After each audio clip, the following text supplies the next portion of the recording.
ইন্ডাস্ট্রিতে তিক্ত অভিজ্ঞতার সম্মুখীন হয়েছেন? সময় এতগুলো সিনেমা করেছেন, লিড, প্যারালাল লিড, সব রকম চরিত্র, তো ছেড়ে দিলেন কেন? কেন মনে হলো যে সিনেমা আর করব না? তরুণ মজুমদার, তপন সিনহা, যে সমস্ত স্বনামধন্য ডিরেক্টরের সঙ্গে কাজ করে এসছেন এবং এখন যে কাজ করার ধরন, সেটার সঙ্গে কতটা মানিয়ে নিতে পারেন? এখন মানে ইন্ডাস্ট্রিতে কাজ করতে গেলে এই যে মর্যাদা বা গুরুত্ব, সেটা কতটা পান, আপনি অনুভব করতে পারেন নাকি একেবারেই পান না? আগের মানুষগুলো এই যে আর্টিস্ট দেখেছি, সে তো মানুষ হিসেবে খুব একটা ভালো না, তার একটা মিনিমাম স্তর থাকতো। এখন হয়তো সে খুব কোয়ালিফাইড, তার থেকে অনেক বেশি কোয়ালিফাইড, আমি সেই স্তরটা পাই না। এখন ধারাবাহিক করতে ভালো লাগে? সব এই যে গল্প বা এই আপনাদের মতো অভিনেতারা যারা এত ধারাবাহিক করে এসছেন, টাকাটা দিয়েছে, ক্যাশ এই করছে, আমার কত আছে, এই আছে, আমার কেন এই দিকে গেল? তারপরে ও বোধ হয় পেছনে বসেছিল, প্রডিউসার। তারপরে বলছে না, আমাকে বললেই আমি আগের দিন তো দাম, আগের দিন তো যে যেটা বলেছিলাম না, আজকে দিদি বলে দিয়েছে এইটা দিতে হবে। আমি কেন, এটা ব্যাস আমি গরম হয়ে গেছে। দিদি এ কথা বললো কেন? বলে না, বলছে ওরা থেকে আমি আর মেয়াজ ঠিক রাখতে পারলাম না, আমি টাকাটা দিয়ে এমন করে ছড়ে গেলাম। ওরা দিদিকে বলো আমি মিষ্টি খেতে দিলাম। এখন তো কোনো গ্যারান্টি নেই। তারপরে কিছু কিছু আমি দেখেই মনে হয় যে এটা থেকে আমি করবো, ইচ্ছে করে না করতে। নমস্কার, সিটি সিনেমায় আপনাদের প্রত্যেককে স্বাগত। আজকে আমার সঙ্গে রয়েছেন বর্ষীয়ান অভিনেতা অশোক কুমার। নমস্কার দাদা আপনাকে। আমি আগে শুরুতেই জিজ্ঞাসা করি যে আপনি কেমন আছেন, শরীর কেমন আছে? শরীর বয়সের সাথে সাথে অনেক কিছু মানে কন্ট্রোলের বাইরে চলে যায়, ওই চলছে। কিন্তু এই সারাদিন বাড়িতে থাকলে, এক্সারসাইজের মধ্যে থাকি, চলে যাচ্ছে আর কি, ম্যানেজ করে নিচ্ছি আর কি, ওই আর কি। আর একটু বলুন যে এখন কাজের বিষয়টা নিয়ে একটু জিজ্ঞেস করি, কারণ আপনি যেটা শুনছিলাম আপনার থেকে যে ছবি থেকে বেশ কিছুটা দূরে কিন্তু ধারাবাহিক করছেন। এখন ইন্ডাস্ট্রি, আপনি কি ধরনের কাজ করতে পছন্দ করছেন? মানে একটা সময়ের পর হয় তো, আপনি এত বছরের অভিজ্ঞতা, কিছু চরিত্র বাছাই করা চরিত্র থাকে, এর বাইরে কাজ করতে চাইবেন না, কিরকম পছন্দ করছেন? হ্যাঁ, চরিত্র ভালো না হলে তো করতে চাই না, কোনোদিনই করতে চাই না। কারণ এর আগে তো আমার মনে আছে, আমি প্রথম দিকে যখন কাজ করতাম, আমাদের তনুদা, মানে মাননীয় তরুণ মজুমদার, এদের সাথেই তো কাজ করেছি। তো যাই হোক, সেই তনুদা, তপন সিনহা, মানে এদের সাথে এত বন্ধুত্ব হয়ে গিয়েছিল। এরা সবাই আমার অনেক বয়োজ্যেষ্ঠ, কিন্তু আমি এদেরকেই বন্ধুর মতো মনে করি। এনিওয়ে, তো তখন হতো কি, এইসব আলোচনা করে মানে এমন একটা জায়গায় চলে যেতাম, হ্যাঁ এই চরিত্রটা করতে পারি। আর তখন তো যাত্রাই ম্যাক্সিমাম করতাম। তো তারপরে বম্বে থেকেও হতো, তো বম্বেতে যাওয়া তখন আমার সম্ভব ছিল না। আগে আমি ছিলাম বম্বেতে, যাই হোক।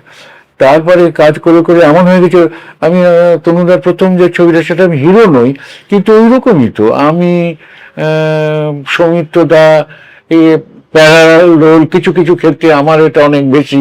তো এইসব করে টোরে এমন একটা হ্যাবিট হয়ে গেছে, ভালো রোল ছাড়া তবে কবি দিয়ে কিনলামে যেমন করেছিলাম, কবি দিয়ে কিনলামে ওই তিনজন হিরোর মধ্যে আমি একজন হিরো। তো যাই হোক, সেখানে ওই অপর্ণা সেন ছিলেন, ন্যাচারালি সেটা একটা ছিল। তো তখন এইসব করতাম। তারপরে আস্তে আস্তে দেখি যে ভালো রোল হলে বলতো হিরো নই, কিন্তু ওই রকম। তো কিন্তু পরের দিকে দেখলাম যে রোল হয়তো আমাকে নিল, প্রথমে ভাবে না, তারপরে দু একদিন দেখে দেখে একটু বাড়ানোর চেষ্টা করে। কিন্তু আমি বুঝতে পেরে গেছি সেই ব্যাপারটা নেই, যে অশোক কুমারকে নিলাম একটা এইরকম দেবো, সেটা আস্তে আস্তে কমে যাচ্ছে। আর তারপরে ওই বাইরে গিয়ে গিয়ে খালি করতে হয়। আজকাল এই সময় এসে খুব একটা ইচ্ছে করে না। আগে যেমন মানে কোনো দূর টুর কোনো ব্যাপারই ছিল না। আমি সারা পৃথিবী ঘোরা লোক, অল্প বয়স থেকে ঘুরছি আর কি। তো সেখানেও তাদের শুটিংও দেখেছি, এই করেছি, আমাদের দেশের শুটিংও দেখেছি, এ করেছি। তা দেখে দেখে ঘুরে ঘুরে এমন হয়ে গেছে এখন এখান থেকে 5 মিনিট কোথাও যেতে হলেই বিরক্ত লাগে। আর সারা জীবন ধরে হাজার হাজার কিলোমিটার গাড়িতে চেপেছি, হাজার হাজার লক্ষ কিলোমিটার এতে চলেছি, ফ্লাইটে চলেছি এখান থেকে সেখানে। এটা ছিল মানে 6 মাস অন্তর না বেরোলে আমার ভীষণ ভালো লাগতো না, ভালো লাগতো না। এবং ওরাও জেনে গিয়েছিল তখন, তো এদের এখানে ম্যাজিক মোমেন্টসে বেশি কাজ করতাম, ওরা কাউকে ছাড়তে পারতো না, ছুটি টুটি নেই একে। আমি বললাম যে এই আমি থাকবো না দাদা, আপনার তো মেন রোল। আমি তো ছেড়ে দাও। তবে না তা না, এটা কেন বলছে, ঠিক এই করে করে সময় মতো। আমি বললাম আর আমি যা কথা দিই তাই রাখি আমার সমস্ত ক্ষেত্রে, মানে ইভেন এই আমার প্রেজেন্সের ব্যাপারেও, এই ব্যাপারেও সমস্ত কিছু। কিন্তু ওরা যদি কিছু এঠে করে আমি সংসার কাটল করে দিই, এটা আমার চিরদিনকার স্বভাব। একটু হতবাক হয়ে যায় লোকে, যেন আমি বেশি রাত পর্যন্ত আজ আর শুটিং করি না, নিলে নাও না নিলে নাও, অনেকদিনই এটা করে দিয়েছি। তাই এইভাবেই চলছে আর কি। তো আজকাল দেখছি যে, তবে আগে যেমন লীনা গাঙ্গুলির স্ক্রিপ্ট আমার ভীষণ ভালো লাগতো, তা এখন তো দেখছি অনেক জায়গায় এটা করছে, বলছে টলছে, তা ওদেরও অনেক এখন এতে চলে এসেছে, সেই জিনিসটা নেই। তা মাঝে মাঝে ঘটনা ঘটে গেল, তো সেই জন্য সব জায়গায় ঠিক ইচ্ছেও করে না। তা ভালো রোল পেলে ছবিতে, যেমন এখনো দেখি যে ওই রকমই বলে, তাই বলে বেশি দূর নয়, একটু বর্ধমানে যেতে হবে। আমি বর্ধমান সে তো অনেক দূর।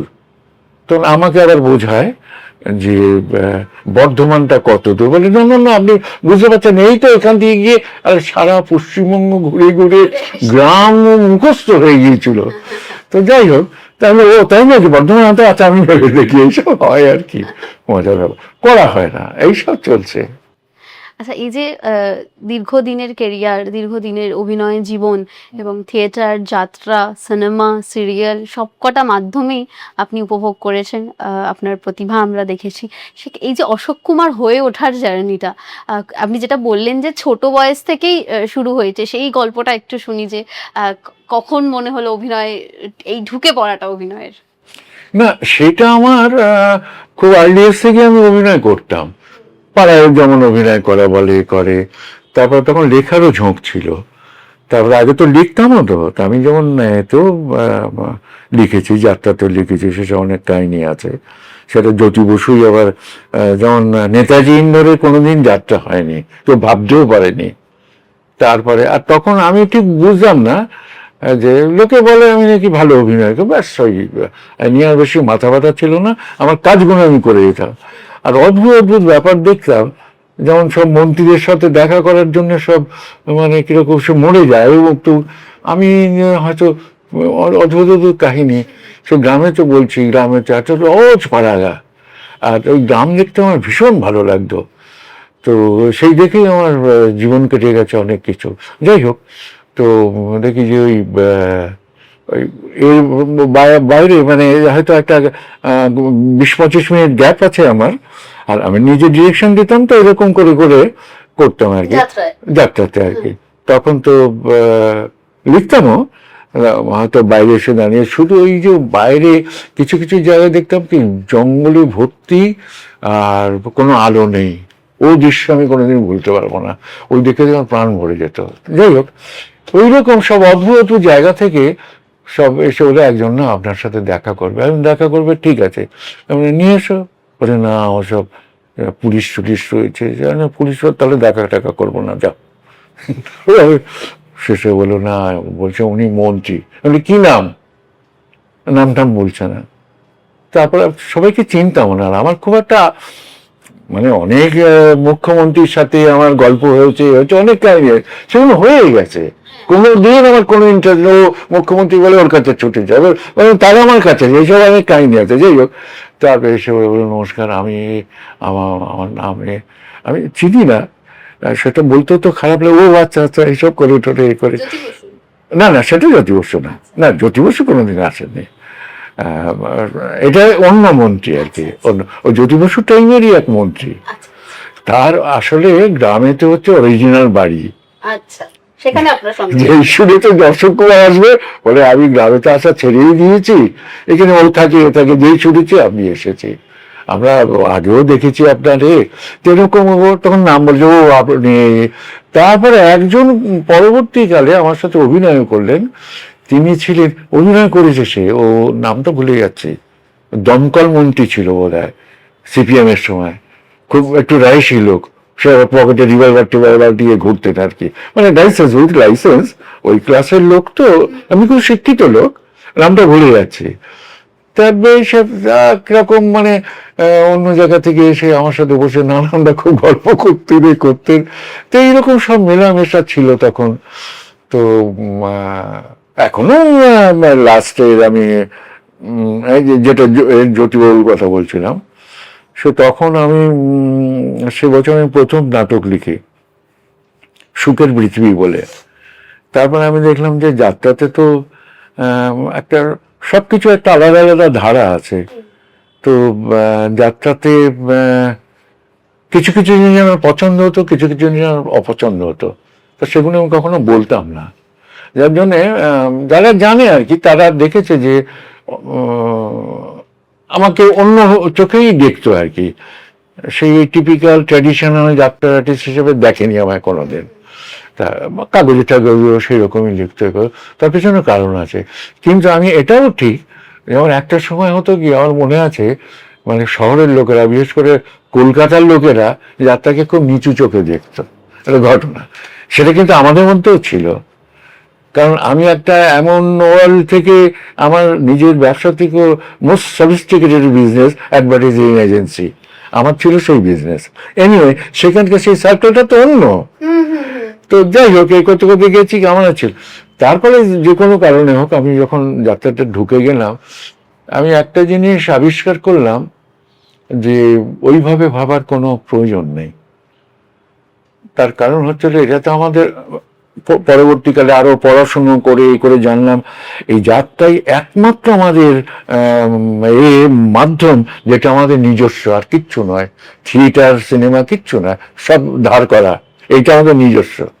আচ্ছা, এরপরে কিছু কিছু লোক আবিষ্কার করলাম যারা খুব একটা শিক্ষিত কিছু নয়, কিন্তু তাদের ভেতরে সেটা না হলে অনেকের মধ্যে অন্য শিক্ষা থাকে, তো কিন্তু এই মানুষটা ঠিক, এই ঠিক আছে, এইটা আছে, এই করে করে কিছু করে করে আমরা ওর মূল জিনিসটা বার করে নিজের মতো করে আমি সাজিয়ে নিতাম। সেইটা লোকে প্রচন্ড ভালো লাগতো। আর একটা জিনিস দেখলাম, দেখুন আগে শহরের দর্শককে লোকে এক চোখে দেখতো, গ্রামের লোকে এরকম দেখতো। আমি দেখলাম না, কিছু কিছু ক্ষেত্রে না, বরঞ্চ গ্রামের দর্শক বেশি অনেস্ট, প্রচন্ড অনেস্ট। তারপরে ওরা যত গভীরতাতে ঢুকতে পারে আমার ধারণা ছিল না। আমি মনে মনে ভাবতাম কি আমার এই জিনিসগুলো কি অ্যাকসেপ্টেড হবে, এভাবে, তা আমি যাকে করে যাই না, কারণ আমি যা করতাম প্রাণ থেকে, সেটা আমার বিশ্বাস ছিল, বিরাট বিশ্বাস। আর ওটাই হচ্ছিল কি, এই যে কোনো প্রাণ থেকে সেটা করছি কিনা, কি সাহিত্য হোক কি অভিনয় হোক, তা সেটা এখন বুঝি, তখন বুঝলাম না। তারপর দেখলাম যে এবার অদ্ভুত অদ্ভুত ভাবে দর্শকের রিয়াকশন গুলো পেতাম, যেগুলো কিন্তু আমি কলকাতায় পাইনি। তো যাই হোক, তারপরে আমি বুঝলাম যে আমি সাকসেসফুল, এই করতে করতে এই লেখা শুরু করলাম। এরপরে স্ক্রিপ্ট লেখা, হ্যাঁ, যাত্রার সেরকম। আর তারপরে তার আগে ওই লিখতাম আর কি, তখন ওই কলকাতা কিছু এ ছিল, ওই পত্রিকা ছিল, মানে ছোট ছোট পত্রিকা, সেখানে কবিতা লিখতাম, করতাম। আচ্ছা, এই যে অভিনয়ের বিষয়টা, না যে আপনি যেটা বললেন যে আপনি অ্যাড এজেন্সি নিজের ব্যবসা ছিল, সেখান থেকে অভিনয় কিভাবে আসা হলো? আচ্ছা, ওই করতাম তো, তখন তো পাড়ায় করেছি, ছোটবেলায় করেছি, করে ঠরে করে। তারপরে হলো কি, আমি একটা গ্রুপ, তখন আমি বলছি যে মানে ওই ওই নামগুলো আর বলবো না, ওগুলো চেনা যাবে না। তখনকার কলকাতা, দক্ষিণ কলকাতা একটা বিখ্যাত দল হচ্ছিল দক্ষিণ পরিষদ। দক্ষিণ পরিষদ, এই যেমন এই সৌমনিকের ছিল, ওই সৌমনিক আছে তো এখনো, আচ্ছা না? আচ্ছা, যাই হোক, এই যে ওই হলটার নাম কি, ওই যে ওই থিয়েটার হলটা, রাজবেরি পেরিয়ে মা দিকে, না না, তপন থিয়েটার না, ওই দিকটা টালিগঞ্জের দিকে যেতে, নিরঞ্জন সদন। হ্যাঁ, নিরঞ্জন সদন, না না না, ভুলে গেছি। এনিওয়ে, তো যাই হোক, তো ওই সৌমনিকেরই ওইটা হাউসটা ছিল আর কি। তা আমি দক্ষিণ পরিষদ থেকে প্রথম থিয়েটারটা করি, এই লোকে জানলো। তারপরে তো এমনি কমার্শিয়াল থিয়েটারও করেছি, রংমহলে করেছি। তো এই স্টেজে আসাটা এরকম করে। তারপরে গেলাম যাত্রাতে। যাত্রাতে গেলাম তখন ওই অ্যাড এজেন্সি চলতে চলতে ওই তখন বিভিন্ন লোকের সাথে পরিচয় হতো। তো তারপরে কেউ কেউ ওরা আমার টুকটাক অভিনয় দেখেছে, করেছে। তারপরে যে আপনি যাত্রায় গেলে খুব হবে। আর তখন তো যাত্রায় যেমন কলকাতার লোক নাকশিট করতো, আমার একটু এরকম ছিল। কিন্তু হচ্ছে কোনো কিছু ছোটভাবে দেখি না, এত লোকে একবার দেখতে গেলাম, দেখে একটা অন্যরকম লাগলো। তারপর বললাম এই যে লোকে ভালো বলছে, এই করছে, এটা তো খুব একটা উচ্চমানের নয়, তবু লোকে ভালো বলে করে।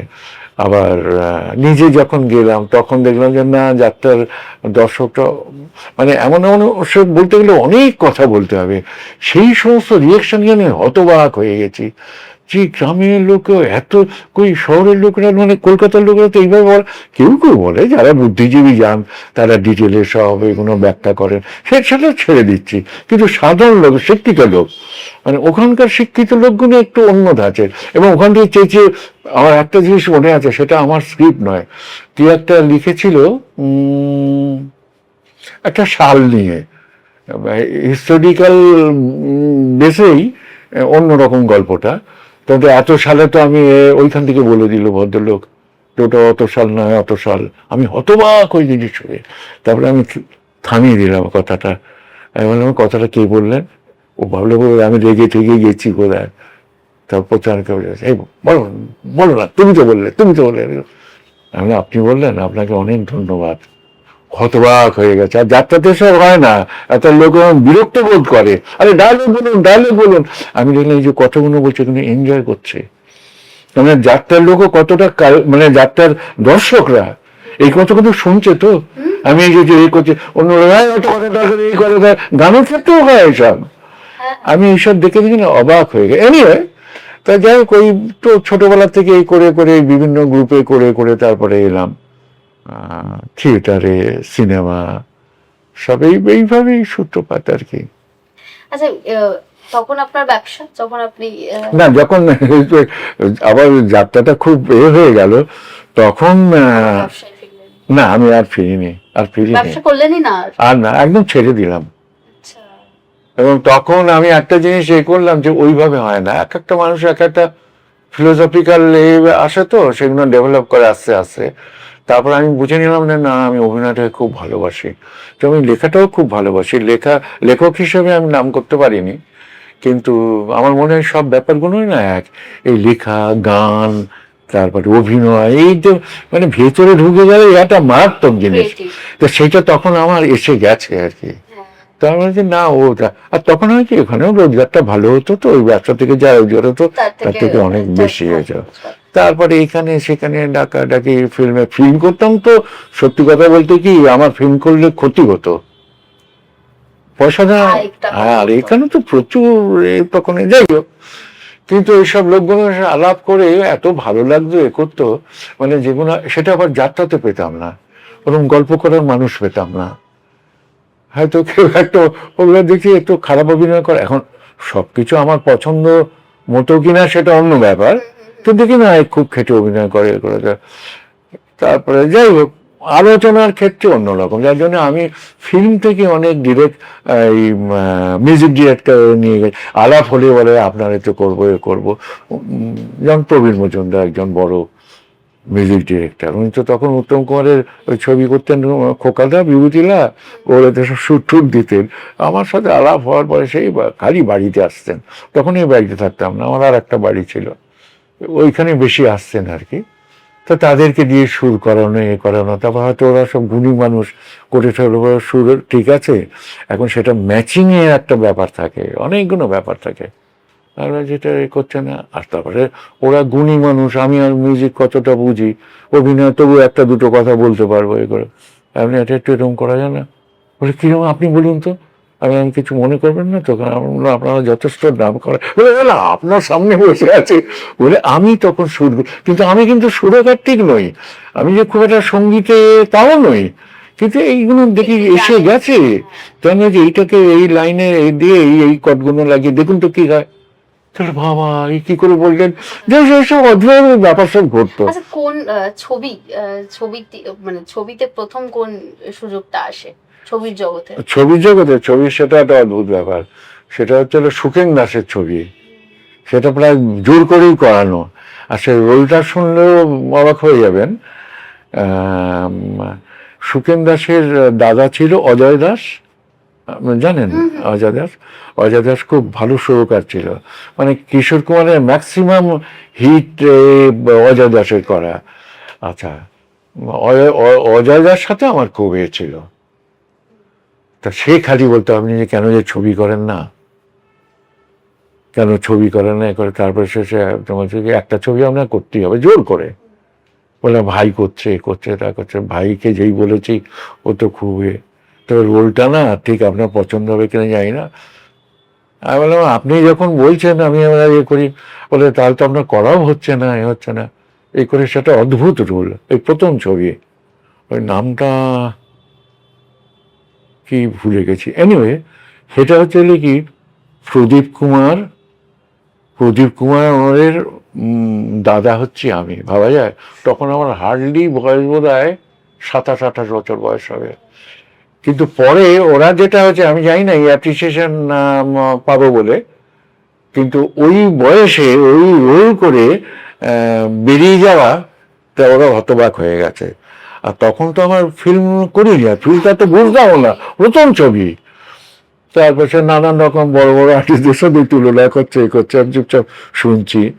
তারপর সুখেন দাস যে তুমি এত ভালো অভিনয় করবে আমি ভাবতে পারিনি করি, তোমার তো অবশ্য করতে করতে ক্যামেরা সেন্স কোনো আসবে হবে, আমি শুধু বলি আমি কিন্তু বুঝিই না ক্যামেরা তখন।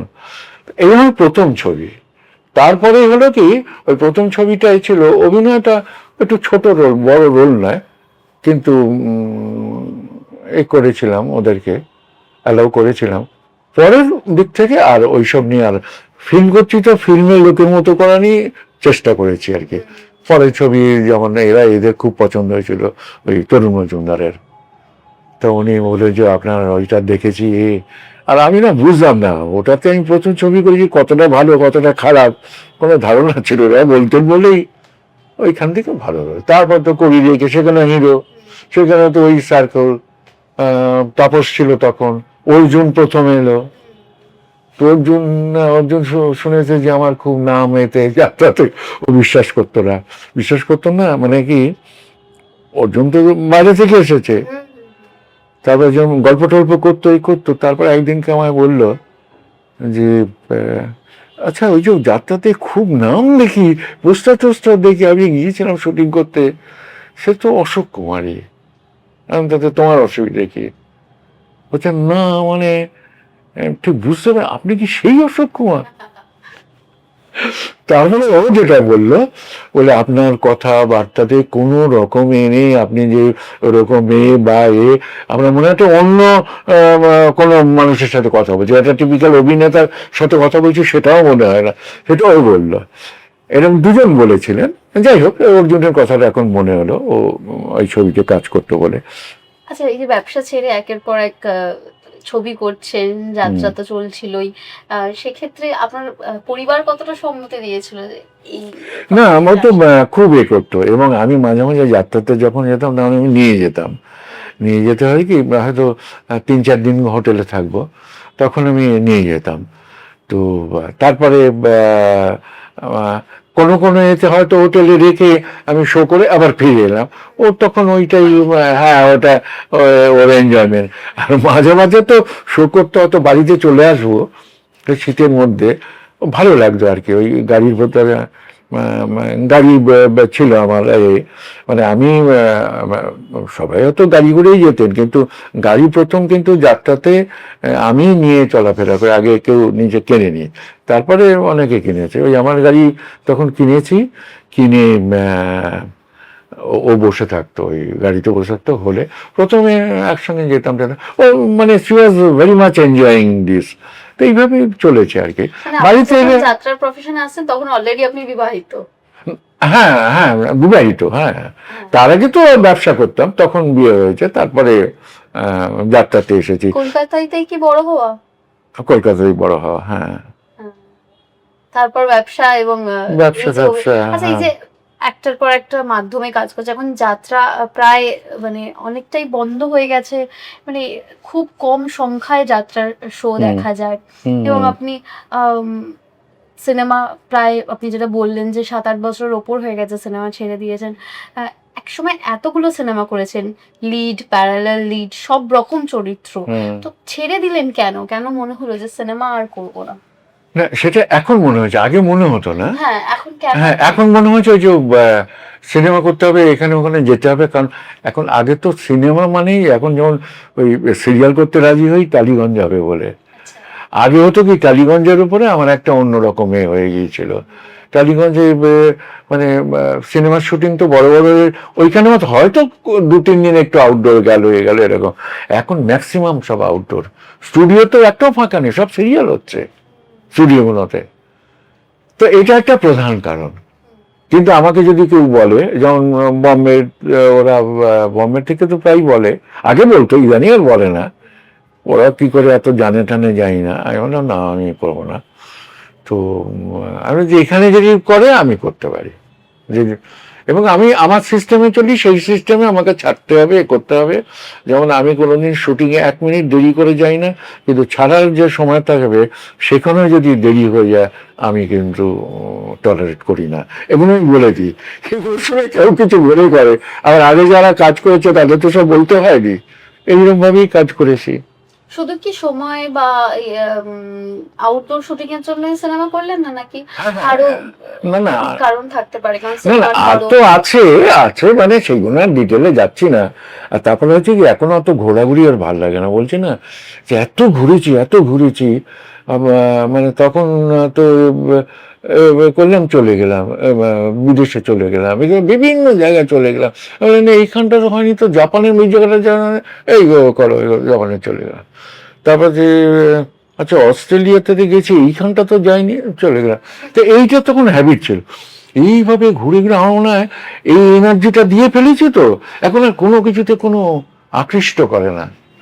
তারপরে এত লোকজন ছোটবেলা থেকে সারা ভারতবর্ষ ঘুরে বেড়াচ্ছে, তারপরে এই যাত্রাতে এত লোকে, এই যে যেমন গ্রাম সম্পর্কে আমার একটা ধারণা, এ তো অনেকে আবার এটা নেবে না, তাদের বেশি বেশি বলছে বোধ হয়, এখন আমি বলিও না। তো তাতে হয়েছে সব ধারণা মিলেই না একটা টেস্টটা অন্যরকম তৈরি হয়ে গেছে। তারপরে এখন আগের মানুষগুলো, এই যে আর্টিস্ট দেখেছি, সে তো মানুষ হিসেবে খুব একটা ভালো না, তার একটা মিনিমাম স্তর থাকতো। এখন হয়তো সে খুব কোয়ালিফাইড, তাদের থেকে অনেক বেশি কোয়ালিফাইড, আমি সেই স্তরটা পাই না।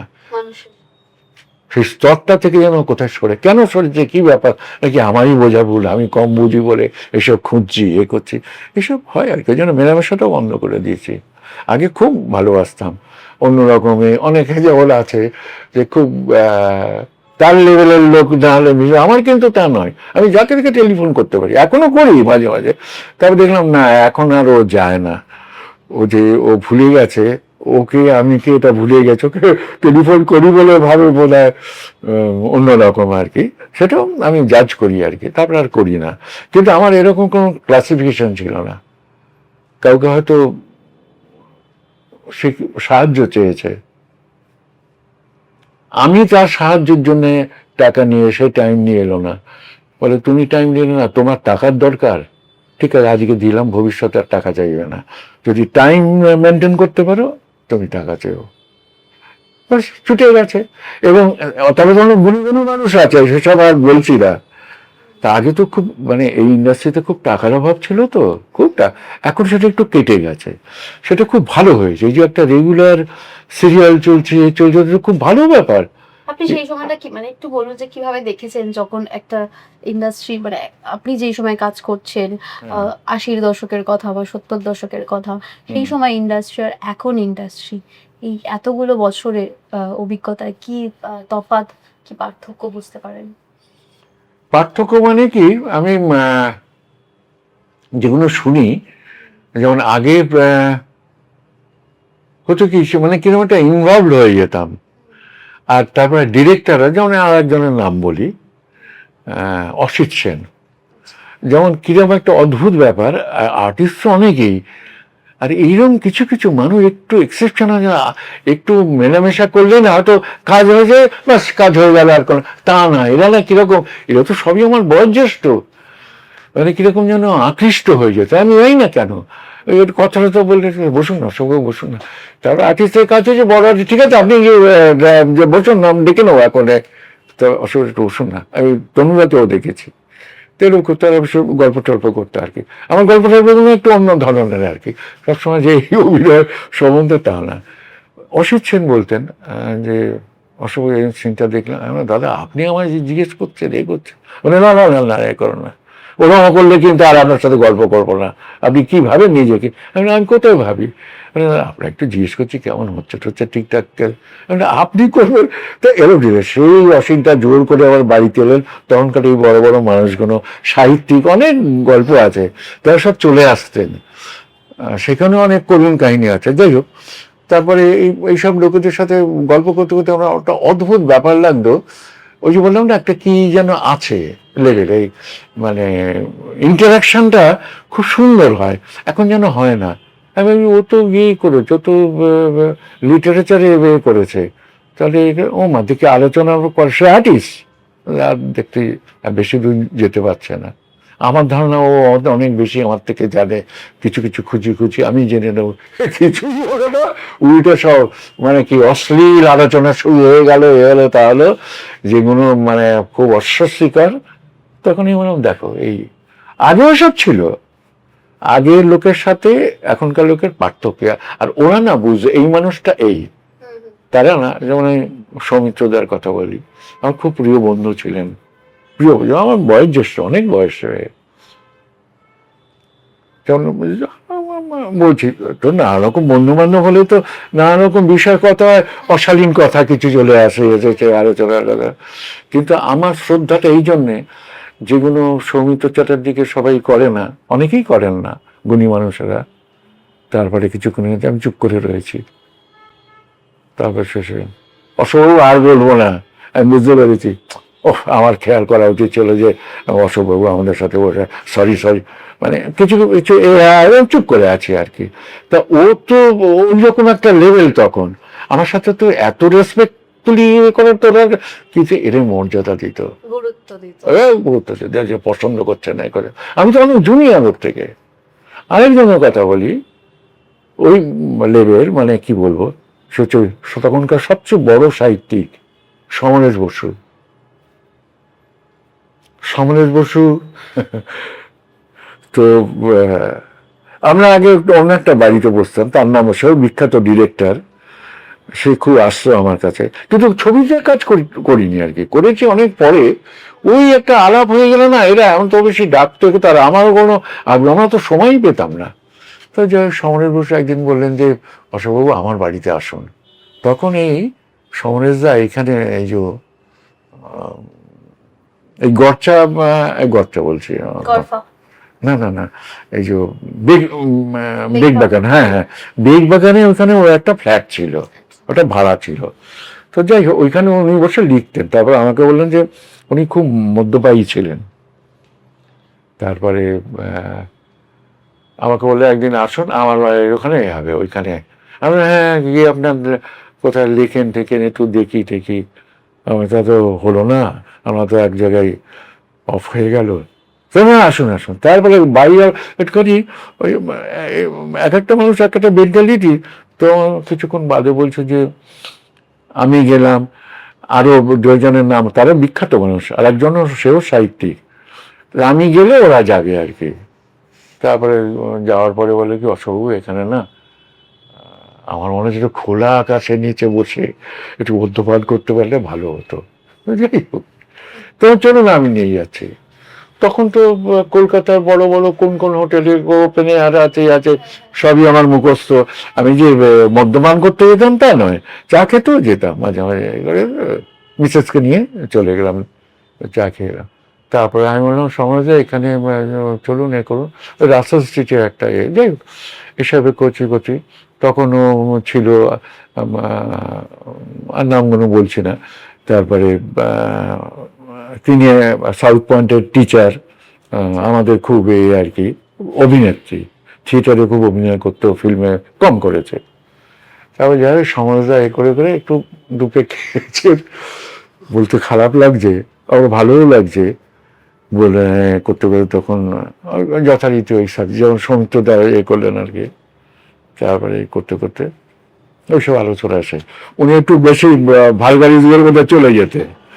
তারপর টাইপটাই ওইরকম, আর সবাই খুব এনজয় করতো, তাতেও উনি রেসপেক্টফুলি পেতেন। তারপর আমি চুপ করে আছি, আমি ভাবছি যে বুঝতে পেরেছে অত্যন্ত লোক। তারপরে ওই যে সাউথ পয়েন্টের যে টিচার মহিলা অ্যাক্ট্রেস আর কি, ও আমার বাড়িতে আসতে আসতে জানতো ওর ভগ্নিপতি, ওর হাজব্যান্ডও সাহিত্যিক। তারপরে যখন ওটা করেছে তা আমার দিকে বারবার অশোকবাবু আপনি কি চুপ হয়ে গেলেন, সমরেশদা বলছেন, তখন ও বোধহয় কিছু একটা বলেছে, সঙ্গে সঙ্গে সরি অশোকবাবু, আমি একটু বেশি বলে হয়েছি, আপনি এসব পছন্দ করেন না এ করেন। আমি তখন ওই সৌমিত্র দেখলাম যে এই আপার লেভেল, কিন্তু এখনকার পছন্দ করেন কি হয়েছে, আমার কথা হয়ে আমরা আড্ডা মারতো।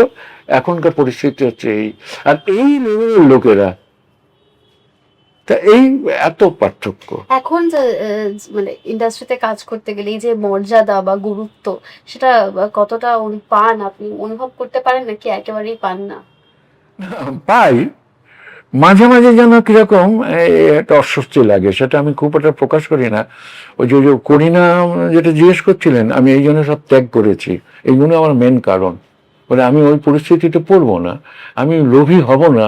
আমি যদি লোভী হই, আমার কাজের দরকার হয়, আমার টাকার দরকার হয়, এইগুলো সবসময় যদি মাথায় আমার নামের দরকার হয়, তাহলে তোমার এইসব লোকগুলো সেটা মিশতে হবে। তাছাড়া আমি নিজেই ফাঁদে পড়বো, পা দিচ্ছি, এইগুলো মনে হয়, যার জন্য কাজটা কম করতে চাই। এখন বাংলা ছবি দেখা হয়? বাংলা ছবি না, রিসেন্ট আর দেখা হয় না। তার পেছনেও কারণ আছে।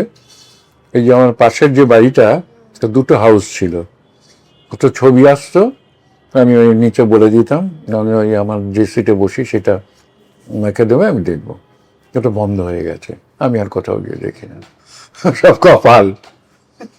আচ্ছা, এই যে হল গুলো বন্ধ হয়ে যাবে, আপনি যেটা বললেন যে আপনার একেবারে পছন্দের জায়গা, সেটা বন্ধ হয়ে গেল, এবং দর্শক সংখ্যা হলমুখী হচ্ছেন না, বাংলা ছবির সংখ্যা কমে যাচ্ছে, এটা কি কারণ হতে পারে বলে আপনার মনে হয়? যে ভালো বাংলা ছবি বলতে কি বোঝায়, নাকি দর্শক সেই সাবজেক্ট পাচ্ছে না? কেন বাংলা না, এটা আমার মনে হয় মানে তখনও যে সব ছবি ভালো হতো তা কিন্তু না, তবে একটা ছিল, এবং ওগুলো দেখতে দেখতে এত আর্টিস্ট কাজ করতো, তা আর্টিস্টের যে একটা গ্ল্যামার, মানে কি বলবো, ওই তৈরি হয়, মানে কি বলবো, বক্স তৈরি হয়, সে তো অত ছবিগুলো চললে একটা মোটামুটি মিডিওকার আর্টিস্টকে দেখতে দেখতে তার একটা বক্স তৈরি হয়ে যায়। এখন সেটা হয় না, বক্সও তৈরি হয় না। এর পেছনে অনেকগুলো কারণ হচ্ছে, যে সব ছবিগুলো যে বাজে তা নয়, আমার যেটা ধারণা। এটা হচ্ছে কি, যেমন আগে তো টিভি ছিল না, এখন তো টিভিতে মানে যা দেখতে পায়, মানে ইদানিং হয়তো একটু কম হলেও হতে পারে, একটা সময় তো পুরো টিভিতে উপরে ঝুঁকে পড়তো সব। আর এই যে কতগুলো হাউস, 100টা হাউস ছিল নাকি, এখন আমার নাম্বারগুলো মনে থাকে না, সারা কলকাতায় কত হাউস ছিল, দেখলেই ভালো লাগতো, সব আউট হয়ে গেছে। ছবি নেই তো, ওই টিভির ওপরে করে।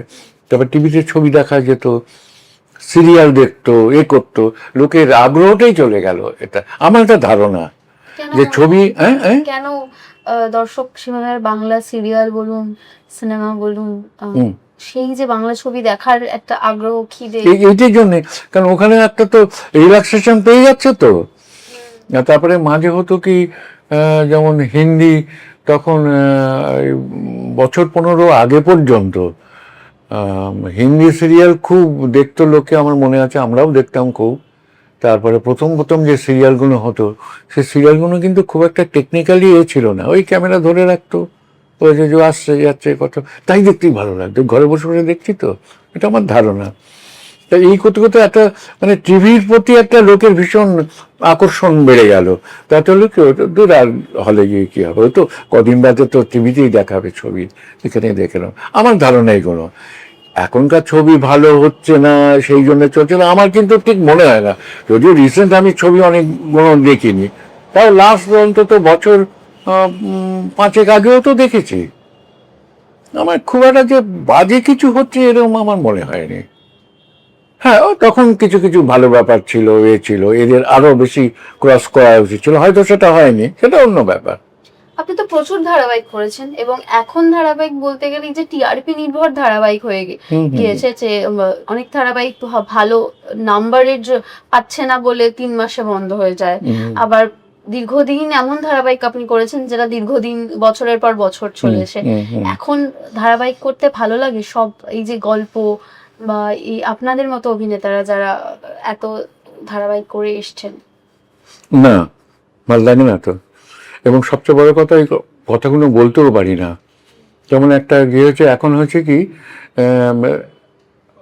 দুদিন এ করলেই না বুঝতে পারি কি চলছে, বা যদি টিভিতে দেখে থাকি এর স্ট্যান্ডার্ডটা কি, এবং আমি বুঝতে পারি যে এটার আমি করছি বটে, কিন্তু আমি কিন্তু আমার এই মতো পাবো না, ওই এটা প্রফেশন করে যাচ্ছি, সেরকমও আছে।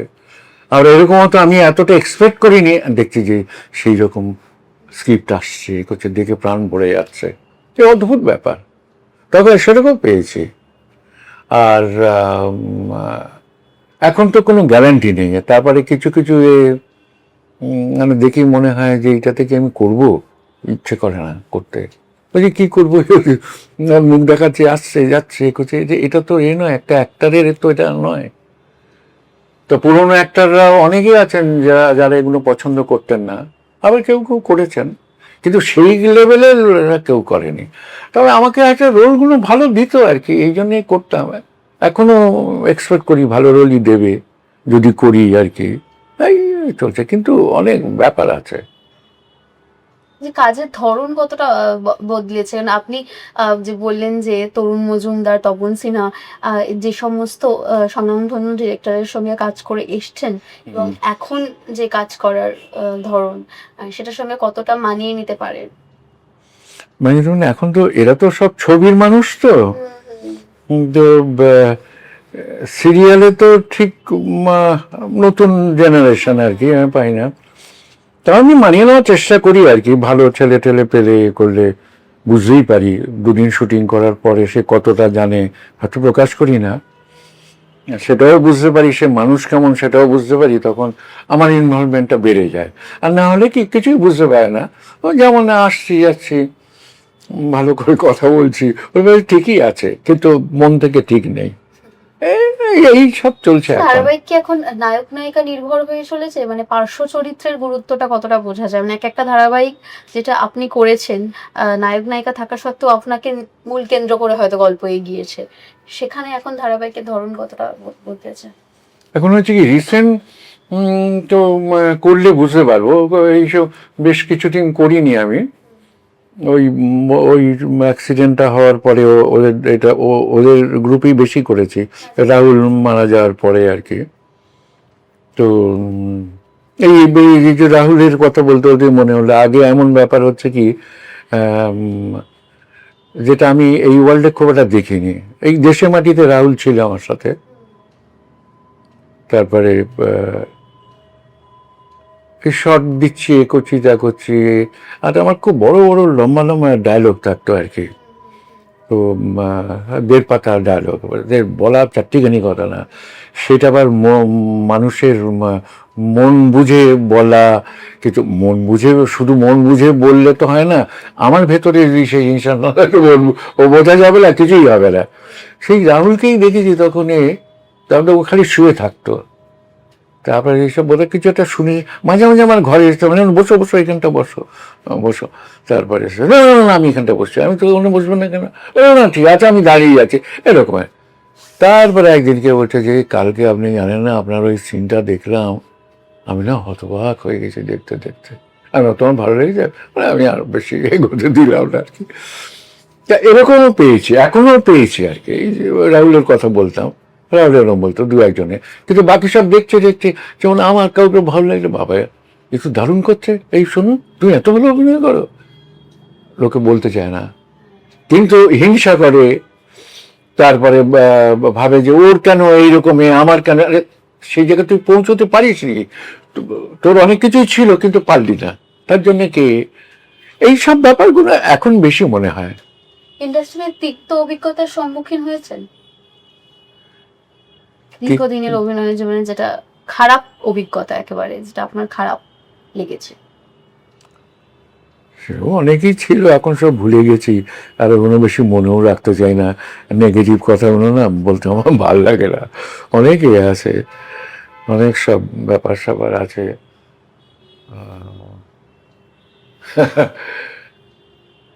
তবে এমনি যে খুব একটা আমার উপরে হয়েছে তা নয়।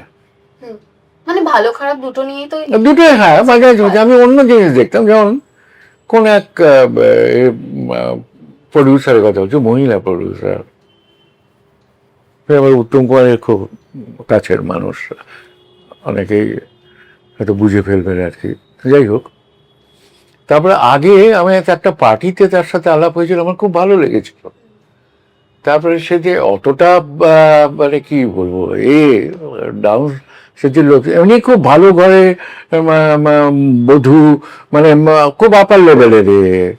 তারপরে এতটা চিপ আমি ভাবতে পারি। এনিওয়ে, তারপরে আর কি আমি কয়েকটা দিন বসে টসে বুঝলাম আর কি। তারপরে ওই কি বলে, ওই টাকা পয়সা নিয়ে আমি বললাম কি আমার, তারপরে একদিনকে আউট হয়ে গেছি শর্ট লেগে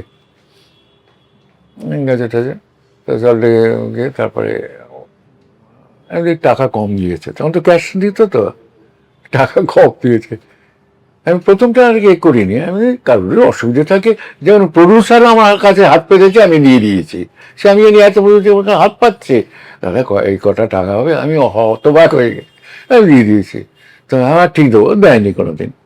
তো যাই হোক, এই করে আমাকে টাকাটা দিয়েছে, ক্যাশ এই করছে, আমরা কত আছে, ওরা এই আছে, আমরা কেন এই দিলে কেন। তারপরে ও বোধ হয় পেছনে বসেছিল, প্রডিউসার। তারপরে বলছে না, আমাকে বললোই। আমি না, আগের দিন তো দাও, আমি আগের দিন তো যে আমি যেটা বলেছিলাম, না আজকে দিদি বলে দিয়েছে এইটা দিতে হবে। আমি কেন, ব্যাস আমার মেজাজ গরম হয়ে গেছে। দিদি কথা বললো কেন, বলে না বলছে এবার থেকে না।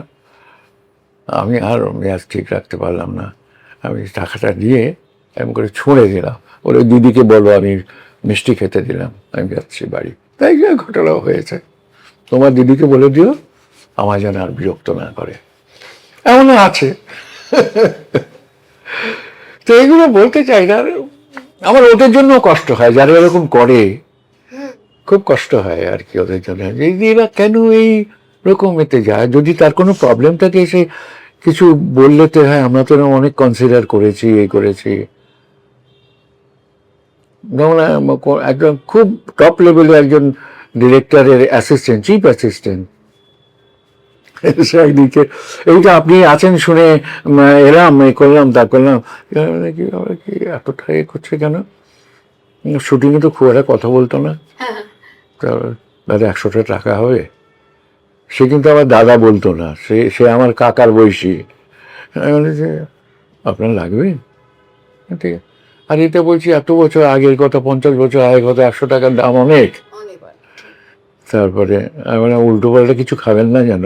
হ্যাঁ, কি বলছেন, কি বলছেন, এসব অদ্ভুত এক্সপিরিয়েন্স।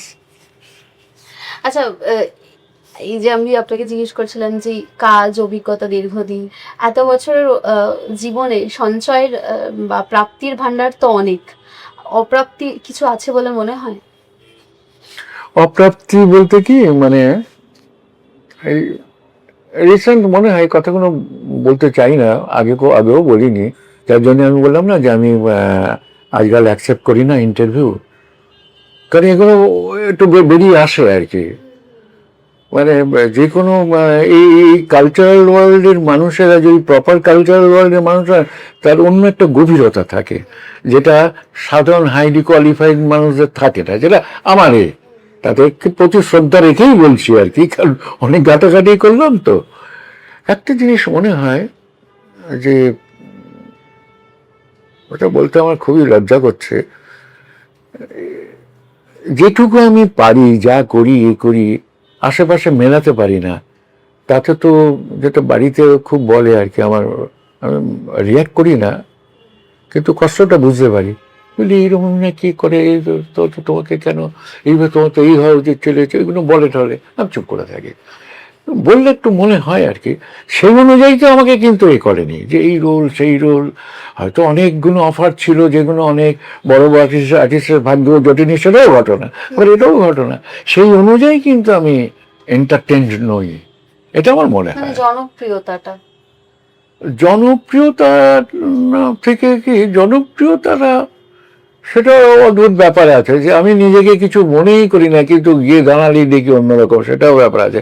এটা হচ্ছে যে ওই যে ডিমান্ডটা তৈরি হওয়া, যেভাবে আমাকে কাজটা দেওয়ার, সেই অনুযায়ী কিন্তু হয় না। আমি তো এই করতে পারি, নিজেই জাজ করি। যখন আমি বসে বসে দেখি, তখন তো আর আমি অশোক কুমার নই, তখন তো আমি বাড়ির একটা লোক, আর ওই লোকটা করছে অশোক কুমার, ও কিরম করে করে টরে একটু দেখি, কি ভুল করে কোনে করে, দেখতে দেখতে একটা নিউট্রালি দেখি। তো তখন পাশে পাশে সব দেখি ওই এতটা পার্থক্য, অথচ কি এই যে বলে না, আর ভাবি না, বলে নিজেকে তো এটা ভাবা মানে বড় ভাবা, ওটা গুড কালচার নয়। এইগুলো সব এই ব্যাপারে আর কি।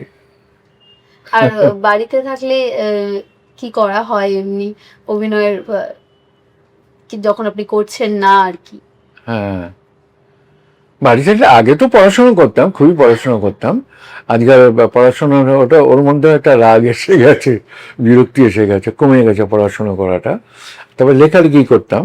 এই 5-7 বছর আগে পর্যন্ত এই পত্রিকাতে লিখেছি, এ করেছি, যা করেছি। এখন লিখতে বললেও লিখি না, শেখানো না, এরকম সব অদ্ভুত অদ্ভুত। কোনো একটা পত্রিকা আমাকে বললো যে না না, আপনি দেবেন না, আপনি লিখে নিয়ে করেন, এটা আমাদের পত্রিকাতে। আমি লিখে যাক, আমি লেখা শুরু করলাম, এ করলাম, তারপর বলে এত না আপনার, আমরা তো প্রথমে বুঝতেই পারিনি। তারপরে কিছুদিন চলার পরে বলে কি না, আর ওইটা খুব একটা নিচ্ছে না।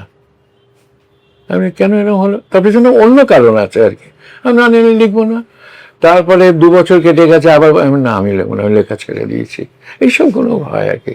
তো এইসব লাইনে যারা প্রফেশনাল লোক না, তারা এইগুলোকে খুব একটা সেন্টিমেন্টে নেয় না, সেটা আমি দেখেছি। অনেক বড় বড় সাহিত্যিককেও দেখেছি, বড় বড় অভিনেতাকেও দেখেছি, তারা এইগুলো কেন অন্য হয়, আমি সেগুলো আর নিতে পারি না। আমি তার থেকে আর একটু ওপরে ওঠার ব্যাপার ছিল না, নাই হলো। এইগুলো সব মানে আমার এইগুলোই হচ্ছিল প্রবলেম। এইগুলো আমার ফেস করতে হয় আর কি। যেমন একটা সময় লেখা ছেড়ে দিলাম, সেটা তো খুবই কষ্টকর ব্যাপার। লিখতে যেমন সুন্দর সময় কাটতো, লেখা একটা এমন একটা সাবজেক্ট, সব কিছু ভুলিয়ে দেয়, এ করে দেয় করে এই আর কি। আপনার মতো ব্যক্তিত্ব বা এই যে রুচিশীল মানুষ জনের সংখ্যা তো দিনের পর দিন অনেক কমে আসছে। সেক্ষেত্রে আপনি যখন টালিগঞ্জ ইন্ডাস্ট্রিতে কাজ করছেন, আপনি যেটা বললেন যে সব রকমের মানুষের সঙ্গেই একটা চেনা জানা এসে, সেক্ষেত্রে মানে এখন কি অনেকটাই মানিয়ে নিতে হয় এই রুচির সঙ্গে, ব্যক্তিত্বের সঙ্গে, যা সেই জন্যই হয়তো আপনি অনেকটা দূরেও সরে এসছেন এত বছরের অভিজ্ঞতা থেকে? হ্যাঁ, সেটা তো একটা কারণ আছেই, বুঝতেই পারি। আমি দেখেছি একটা ছেলেকে 15 বছর আগে যা দেখেছি, আজকে কথা বলছে অন্য ল্যাঙ্গুয়েজে, ব্যাস মন থেকে মুছে গেল। আর এই করতে না, সে যদি আমার একটা বিরাট উপকারও করতে আসে, আমি সে উপকার নেবো না। লোকে শুনলে বলে তো বোকা লোক, এই করতে, এই যে এটা দিচ্ছে, এই বলছে, এই রোলটা দিয়ে, আমি না, ওকে আমি অ্যালাউই করবো না। আর এত এইসব কোনো আমার হয়, এগুলো আমি বলি না, তারাও জানে না। তার সাথে আর কেন এ করছি না, ওই বললাম না আগে, একটা আমার যে চা দিত, তাকে বলো কি গো ভালো আছো, সেটা দাদা আপনি ভালো আছো তো, শুনলাম তোমার কাজটা চলে গেছে গেছে। হ্যাঁ দাদা চলে গেছে গেছে, সেটা বিশ্বাস করতে পারছে না, আমি করি। তো এটা আমার নেচার ছিল। কিন্তু খুব বড় মানুষকেও, হয়তো ভারত, আমি নাম বলছি না, ভারতবর্ষের বিখ্যাত ডিরেক্টরও হয়তো কোনো অড বিহেভ করে ফেলেছে, নেক্সট ডেতে আমি তাকে অ্যালাউ করিনি। কিন্তু আমার এটাতে তার কিছু এসে যায় না, কিন্তু সেই তো বেশি ইন্টারেস্টেড আমার ব্যাপারে। আমি তাকে বুঝিয়ে দিলাম যে এইটা হচ্ছে না আমার মানসিক আপনাকে ভেবেছিলাম বলেই আমি এতটাই করি, আপনারা বড় হতে পারেন, বড় জায়গায় থাকো, আমি ছোট জায়গায় থাকি, কিন্তু আমি একদম নেগলেক্ট করি। এরকম অনেক কাহিনী আছে। তো এইগুলো এইরকম এই যে যদি ব্যবহার আপনি যদি পেয়ে থাকেন, আপনি যেটা বলছেন, সেক্ষেত্রে আপনি কাজ ছেড়েও তো দিয়েছেন বোধহয়। হ্যাঁ হ্যাঁ হ্যাঁ, কাজ ছেড়ে দিয়েছি অনেক কোন কাজ ছেড়ে ছবির দিয়েছি। ক্ষেত্রে বা কোনো কাজের ক্ষেত্রে একটা অভিজ্ঞতা যদি শেয়ার করেন। কাজ ছেড়ে দিয়েছি এই যে একটা বলি আর কি, এই সেটা ঠিক আমার ব্যাপার নয়। ওই যে যার কথা বলছিলাম যে টাকা ছুড়ে দিয়ে এলাম, হ্যাঁ, তখন ওই হাসি হাসি মানে সুমিত্রা মুখার্জি, হ্যাঁ। ও খুব মানে এই অনেকেরই অনেক অভিনেতার ইয়ে ছিল কি আমার সাথে অভিনেতা অভিনেত্রী আমার সাথে অভিনয় করবে, এটা অদ্ভুত অদ্ভুত কাহিনী, লোকে শুনলে হতবাক হয়ে যাবে। এবং আমার সাথে থিয়েটার করবে, যাত্রা করবে, একদম আমার উইদাউট মাই পারমিশন ওরা চলে আসতো। তবে যাই হোক, ও হাসির একটা প্ল্যান ছিল, আমি দাদা এই ভেবেছিলাম, আপনি ভাবলে তো আমি তো ভাবিনি। যাই হোক, ওই ছবিটাতে হাসি পাঠ করছিল, ও তো একটা ভালো লেভেলের আর্টিস্ট, তো অভিনয়ত্রীও ভালো, ওর একটা অন্য এ ছিল আর কি, সেটাও ও করতো, আমাকে আড়াল করেই আমার সাথে মেলামেশা করতো, সেই জন্য ওকে অ্যালাউ করতাম। তো অনেক সাহিত্যিককেও নিয়ে এসছে আমার বাড়িতে। তারপরে দেখি যে একদিনকে শুটিং করতে আমাকে একটা টাইম দিয়েছে, ওকে দিয়েছে খুব আগে। তারপর শেষে আমাকে বোধহয় 10টা টাইম দিয়েছে, ওকে বোধহয় 8টায় টাইম দিয়েছে, এটাই NT1-এ। তারপরে আমি যথারীতি গিয়েছি, ইয়ে করেছি, আমাকেও দেরি করেই ডাক করে করলাম, মানে এটা হতে পারে। তো সকলের ক্ষেত্রে হয় না এগুলো, বড় বড় ডিরেক্টরের সব কিছু ডিসিপ্লিনের মধ্যে থাকে।